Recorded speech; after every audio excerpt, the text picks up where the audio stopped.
Aminin natin, masarap mag-book ng flight.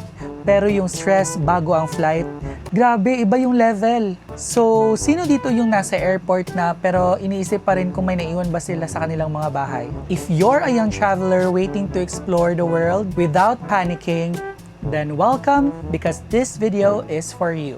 Hi everyone! Welcome back to my channel. If you're new here, hi, this is Bai Louie and I make content about life, tech, challenges, and travel vlogs. And don't forget to click the like, share, comment, and subscribe in order for you to not miss my weekly uploads. So today, we are going to talk about the next adventure. Traveling as a young adult is exciting. It's very exciting. But let's be real, it is also a challenge. Between budget constraints and logistics, preparation is key para hindi magiging stress venture ang mangyayari. So handa na ba kayo? Then let's get you ready, also me, to your next flight. First things muna, organization. Kung dati tupi-tapon ang teknik ko sa aking maleta, ngayon I swear by packing cubes. Seriously, it's a game changer. Kung dati para akong naglalaro ng Tetris sa aking maleta, now I swear by these cubes, alam ko kung saan yung mga socks, undies, and even yung mga OOTDs na gagamitin ko. Tip, roll, don't fold. Kapag ni-roll mo yung mga damit, mas tipid sa space and less lukot. Mawala na ang iyong jowa, wag lang ang iyong passport. So kung wala kang jowa, di pwede pa rin mawala ang passport, di ba? When traveling internationally, your documents are your life. Aside from your physical passport, always have a digital backup. I usually save everything in a folder sa phone or Google Drive. Make photocopies din.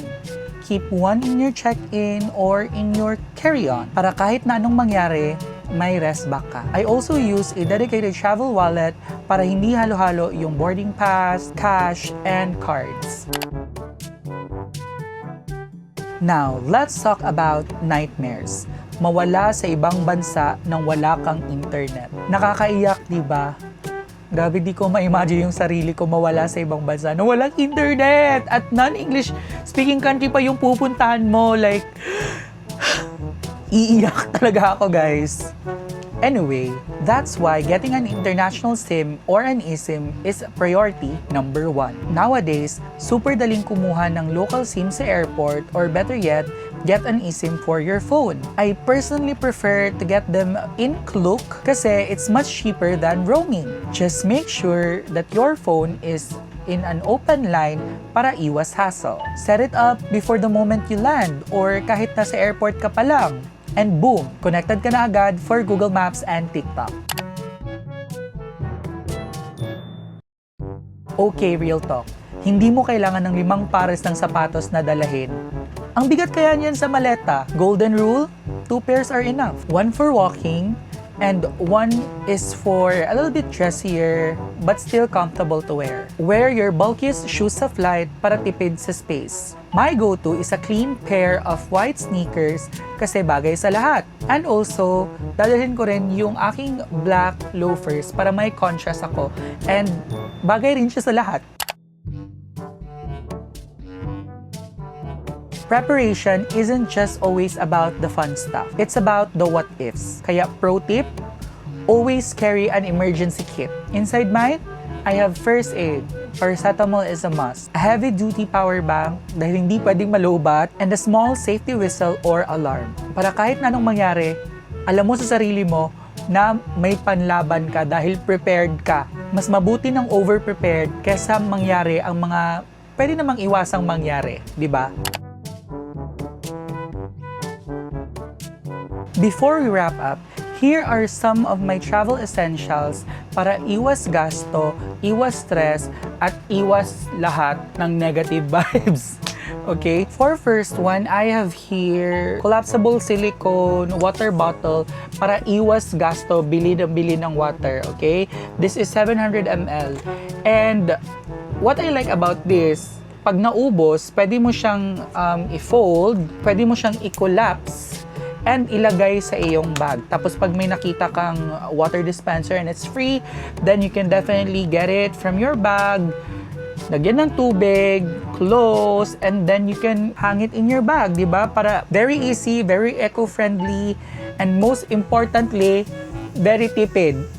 Okay? So, I think this is more or less 100 pesos.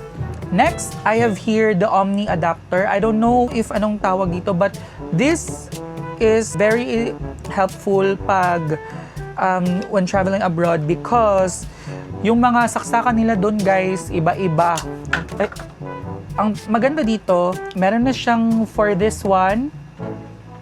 Meron na siyang for this one. Puro ako this one.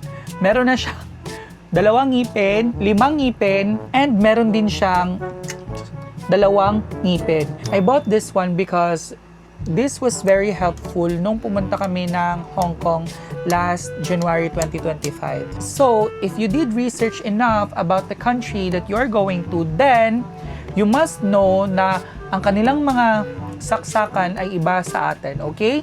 So, a must essential, a must buy. Lastly, ito na-mention na siya kanina, but I can't highlight this enough, no?